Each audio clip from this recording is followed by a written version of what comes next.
Keren nih mahasiswa UI, materinya bagus, artikulasinya jelas, argumennya tegas, dan cerdas. Kita merasa punya ekspektasi bahwa Pak Prabowo ini akan sangat respect gitu kepada rakyat yang sudah berkali-kali dia janjikan. Dan kalau kita ingat mungkin ya, dalam berkali-kali Pak Prabowo mencalonkan diri itu dia menjanjikan kepada berbagai macam kelompok rakyat juga gitu. Nah sehingga kita bisa asumsikan bahwa Pak Prabowo ini telah berjanji pada seluruh kelompok yang ada di Indonesia gitu dengan berbagai keanekaragamannya begitu ya. Nah tapi yang kita lihat adalah dalam statement-statement Pak Prabowo itu seringkali membuat rakyat tuh sakit hati. Bagaimana mungkin tidak sakit hati 58% orang memilih Pak Prabowo.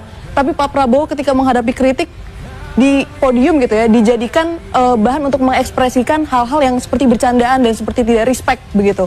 Dan menyampingkan orang-orang yang memberikan kritik, dibilang antek-antek asing dan sebagainya. Nah ini yang kita pertanyakan dari seorang presiden gitu. Nah terutama kita juga melihat bagaimana Pak Prabowo ini pada poin yang berikutnya ya, bahwa dikatakan tadi juga sudah dikatakan bahwa oh Pak Prabowo ini terbuka terhadap kritik dan sebagainya. Tapi ketika kita aksi, ada TNI yang turut untuk mengawal gitu ya demonstrasi kita, dan perlu dicatat bahwa ini adalah sesuatu alarm gitu ya bagi bangsa kita, bahwa turunnya TNI untuk menghadapi demonstrasi ini pertama kali terjadi pasca reformasi dan terjadinya ketika Pak Prabowo menjadi presiden.